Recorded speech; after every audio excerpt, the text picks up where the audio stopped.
Hey guys, it's Lizzie. So instead of studying for my midterm next week that is on genocides and wars and invasions in the 20th century where millions of people died, I thought instead I would rather make a video about how much I hate using email. It's kind of like how I thought about math homework in high school. I was good at math, I just hated it, so then I did really bad at math because I couldn't force myself to do the work. It's just one of those things that makes me really unhappy for some reason, and I get a little jingle alert every time I get an email. Most of the time I just ignore the jingle alert, but sometimes I'm motivated enough to open up the email and I read it and then click out and never respond. What I've started doing is that I do mark as unread so that later when I'm looking through my emails I'll remember to look at it again, but all that does is mean that I look at it again and then click out of it again and then forget again. Everyone in my family loves using email. Like my sister, who's only 2 years older than me, my parents, like that's like their favorite method of communicating with our family. I just didn't get the email trait. I'll email my professor and he or she will respond in like a minute, and then I'll respond 5 days later. I wish that I could just text my professors. It'd be so much easier because I am so good at responding to text messages. When you're sending a text message, you just say exactly what you need to say. There's no subject line, you don't have to like introduce yourself, you don't have to do the little extra have a wonderful day. You just get to the point and send it. When I'm sending an email to one of my professors, it's kind of stressful sometimes. Usually I just put prof, but what if I want to put doctor? Then I have to Google their university profile and find out whether or not they're a full-time professor with a PhD or not. And then you have to put a comma, spaces,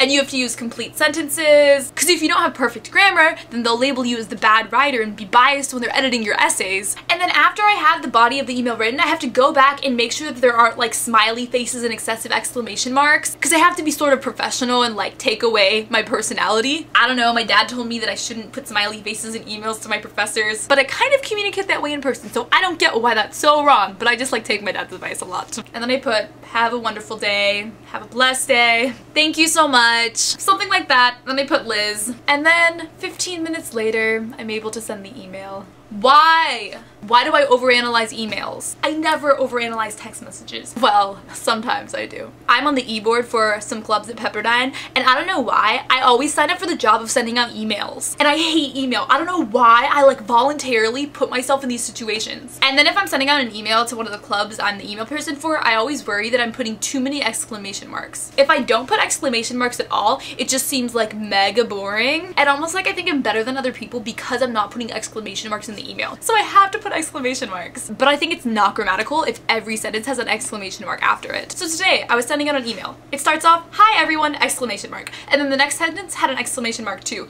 And I spent like 2 minutes deliberating about whether or not that was okay. Also, I never know how to start off emails. So if I'm emailing a professor, it's just Dr.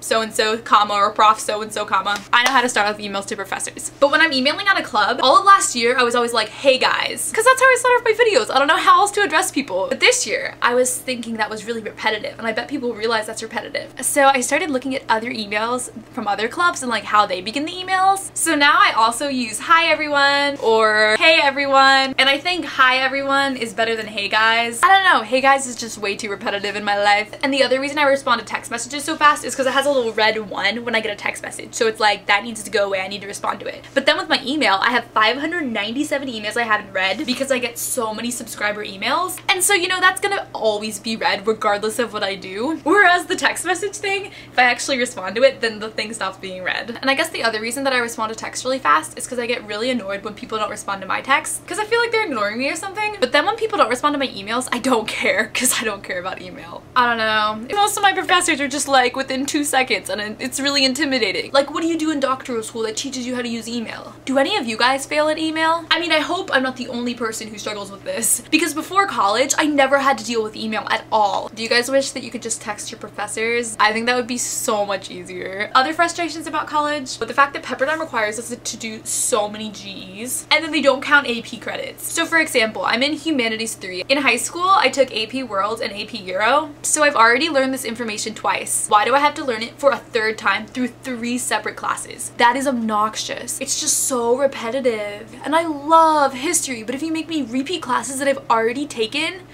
I just totally lose interest in the course. I took Humanities 2 over summer, and we used the same textbook that my AP Euro class in high school used. It was literally the same material. This upcoming summer, I'm taking American History. I took APUSH junior year of high school, so I already know all of this information. And I know people are like, okay, so you're gonna get an A in the class, that's awesome. But no, like that's not why I'm in college. I'm not in college just to take grades and get unit credits. I'm in college because I want to learn new information. I want to take classes in college that I wasn't able to take in high school. Specialized courses. And so when they put me in a class that I already took in high school and it's way easier than the AP class, I just don't feel motivated or inspired. And the other thing I really don't like is when you put me in this auditorium class with 200 people, I just don't feel like I'm learning. Pepperdine has really small classes. This semester I have a class with 13 people, a class with 5 people, and a class with about like 15, 17 people. And then I have a lecture class with 200 people. And I know other schools have like 1,000 people lectures, but I'm just not used to this. It doesn't feel like a community atmosphere. And Pepperdine makes me feel like community atmosphere within classes.